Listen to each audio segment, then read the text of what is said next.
मंदिर में होने वाला हर साल का मेला इस साल नहीं होगा।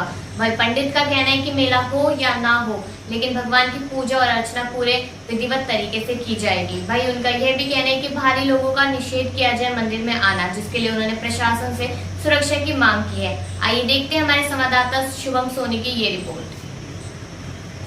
नमस्कार, आप सभी को स्वागत है आर सोनी न्यूज़ में। इस वक्त मौजूद हम झारखंड की राजधानी के जगन्नाथपुर इलाके में। आपको बता दें कि जो 300 साल पहले से लगातार जो परंपरा चली आ रही थी, लेकिन इस बार एक परंपरा छूट जाएगी, क्योंकि झारखंड में इस इतिहास में पहली बार होगा कि जगन्नाथपुर जो मेला है वो इस बार नहीं लगाया जाएगा, क्योंकि सुप्रीम कोर्ट के आदेशानुसार ये निर्णय लिया गया है कि पूरे देश में इस बार रथ यात्रा मेला पर रोक लगेगी। क्योंकि आपको बता दें कि पूरी में इनका बड़ा महत्व माना जाता है, झारखंड भी इनका बड़ा महत्व माना जाता है, क्योंकि हर साल ये आती है ना। तो एक आपको बता दें कि एक महीने का रोज़गार गरीबों के लिए भी लेके आती है। एक श्रद्धा भाव का पूजा है, रथ का मेला लगता था, सैकड़ों की भीड़ लगती थी, लेकिन कोरोना के काल के कारण इस मेला पर रोक लगा दिया गया। और सबसे बड़ी बात आपको ये भी बता दें कि इस वक्त हम मौजूद हैं रांची में, और उसी जगह पर मौजूद हैं कि जिस जगह पर यहाँ पर रथ मेला का पूरा सजावट होता था। आप मेरे पीछे देख सकते हैं किस तरीके से जो यही रथ रखी गई थी जो भगवान जगन्नाथ के लिए सजती थी। और आपको ये बता दें कि रांची में इस बार नहीं रहेगा, क्योंकि लोगों में बड़ी दुखी प्रकट हुई है, दुखी आशा देखने को मिली है। और सबसे बड़ी बात,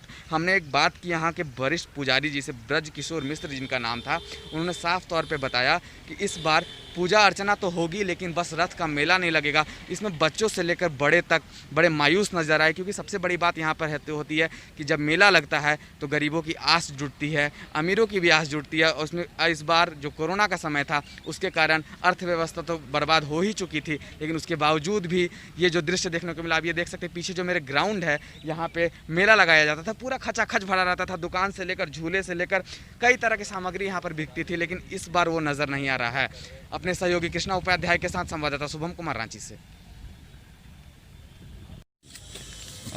इस बार विधि जो पूजा अनुष्ठान किस तरह से पूर्ण की जाएगी? देखिए, जैसा कि उच्चतम न्यायालय का जो आदेश हुआ है उस हिसाब से इस बार रथ यात्रा तो नहीं निकलेगा, भगवान का यात्रा स्थगित ही रहेगा।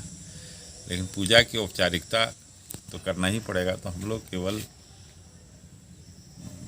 पुजारी लोग और जो कार्यकर्ता वहाँ जिसकी आवश्यकता होगी, इतने ही लोग मिल करके और मंदिर बंद करके मंदिर के अंदर में ही अनुष्ठान को करेंगे, जैसा कि पुरी में किया जा रहा है। वहाँ डोल मंडप में ही वहाँ व्यवस्था की जा रही है भगवान के अनुष्ठान का औपचारिकता निभाने का।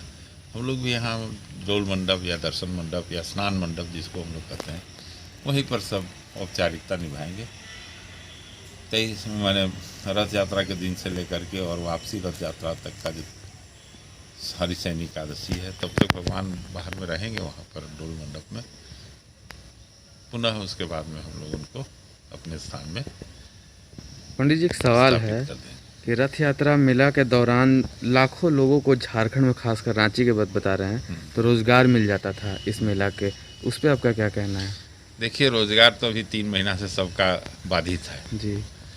तो एक दिन का रोजगार को इस संकट में उसको ध्यान में रखना हमारे विचार से तो सुरक्षित नहीं होगा जी। और रोजगार के साथ साथ है कि जो उससे रोजगार प्राप्त करते थे वो भी अभी घर माने यहाँ आने के लिए डर रहे हैं जी। और डरना भी स्वाभाविक है, जैसा ये संक्रमण का काल है। तो अब उसके विषय में सोचने का कोई औचित्य नहीं रह जाता है। तो जब आखिरी दिन होगा पूजा का, जिस दिन 9वां दिन आप बता रहे स्थापना करेंगे, तो उस दिन में क्या विधि व्यवस्था रखी जाएगी उसके लिए? उस दिन में भी वही होगा जी। 1 जुलाई को है। 1 जुलाई तक तो हमको नहीं लगता है कि ये सब हटेगा। यस। और हटेगा भी तो 1 जुलाई को हम लोग तो रथ लेकर वहाँ नहीं जा सकते हैं ना। अच्छा। तो यही करना होगा जो भी औपचारिकता है।